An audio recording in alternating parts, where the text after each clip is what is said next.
davcha yegim kelibdi. Davcha o'zi daraxtda qoldimi? Davchaning kilosi qancha bo'ldi deb hamma davchani qo'qlab yurgan davrda meni klubnika shokolad yegim kelib qoldi. Uni ham oddiysi emas, vaflilisi. Bu uchun eng yaxshi lokatsiya albatta Lakmako.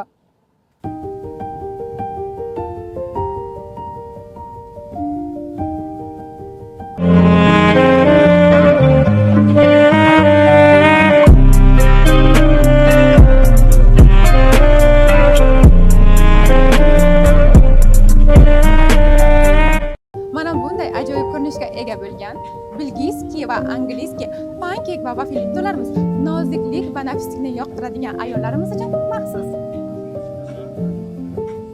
Mana bu ko'rib turgan ikki xil ko'rinishdagi shirinligimiz va mana bu ajoyib ta'mli smuzimiz aytiga 170 ming so'm. Lakmako son uchun emas, sifat uchun ishlaydi. Lakmako oilaviy restoranimizda barchangizni shirinliklarni tatib ko'rishda kutib qolamiz.